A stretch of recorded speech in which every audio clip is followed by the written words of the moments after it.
Hello nerds and nerdettes, welcome to NerdCaveGames. My name is Brian, and today we'll be playing old school Runescape, completing the Goblin Diplomacy Quest. This is a super quick quest, it's going to take you less than 10 minutes. If you're a normal account, you can just go straight to the GE and buy all of the items that I'm going to show you. If you're an IM account, I'm also going to show you how to actually go out and gather all those items. So the beginning of the quest guide is just basically me showing you how to get each of the items, and the end of the quest guide, we're actually going to do the quest. So if you're a regular account, you can just click the skip button to go straight to it, but before you do that, make sure you know what items to get. You're going to need 3 dyes, red, yellow, and blue. All of these can be purchased for literally less than 1,000 GP. They go list on the GE for about 6,000 GP, but you're not actually going to pay that much. They usually sell for like 100 to 200. The Goblin Mail you can also buy here, or you can find it later on the quest, and then some Falador teleports just to get you to the Goblin Village. For an Iron Man account, you're going to need about 65 GP, and that is to just basically to buy the items needed and have the woman make the dyes for you. And as for the goblin armor, don't go thinking you're going to have to kill a bunch of goblins for these. They can actually be found in crates in Goblin Village, so there's not going to be a headache of killing lots of goblins. But we're just going to dive straight in. You don't need any skills for this. You're just going to have to go around, find the items, and I'll show you where those are. So let's start off with the red dye.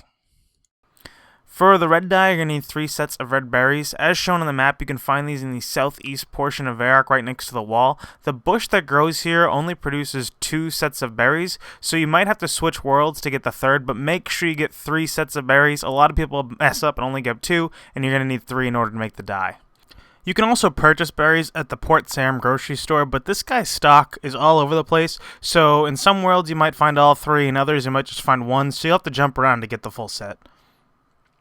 For the blue dye, you're going to need 2 woad leaves. To get these, you're going to want to talk to the head farmer in Falador Park. Offer him 20 GP for 1 woad leaf, and out of courtesy, he ends up giving you 2. If you only offer him 15 GP, then he'll only give you 1 leaf, and you'll have to go through the whole process again just to get a second one.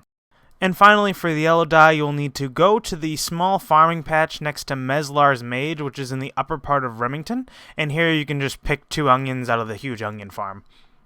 Now you're going to want to grab 15 GP in your materials and head to the witch's house, which is in the Draynor village market. It's that little area above the bank. It's the house with the cauldron in it. Go in, talk to the witch, ask her about dyes, give her 5 GP in the materials, and she'll make each of the dyes for you. Alright, now that we've got all our materials, we're ready to begin the quest. To get to the Goblin Village, you want to head northwest out of Falador. Don't head northeast, otherwise you'll get stuck in the mountain area and you can't get down to the village. So head northwest, follow the path, you'll get to the village. Then you're going to head to the most northern building and talk to either of the generals in order to begin the quest. They'll start talking about what color uniforms they want, and then that is how the quest gets started. If you already have the goblin armor, you can skip this step, but if not, you can find some by leaving the building, heading north right around it, and then there will be a crate where you can find the first piece of armor. To get the second piece of armor, you're going to want to head south to the gate entrance, head up the ladder, and there will be a second crate where you can get the second piece of armor. And then for the third piece of armor, you're going to want to leave that entrance area, head north, and there'll be a building on the west in between the general's area and the first building right outside of the gate. Head in that building, and right in that back corner, you're going to find another crate with the third piece of goblin armor. Alright, now we're going to start to dye the armor. Listen up carefully, because if you mess up, you're going to be in a heck of a lot of trouble. You're going to have to find more goblin armor and create more dyes, so you don't want to mess up. So to start off, you're going to take the yellow dye and mix it with the red dye to create orange dye. Yellow plus red equals orange. Use the orange dye on the armor to create orange armor. On your second piece of armor, you're going to want to use blue dye with it. Don't use the blue dye in the orange armor, use the blue dye on the brown armor. So now you should have orange armor and blue armor.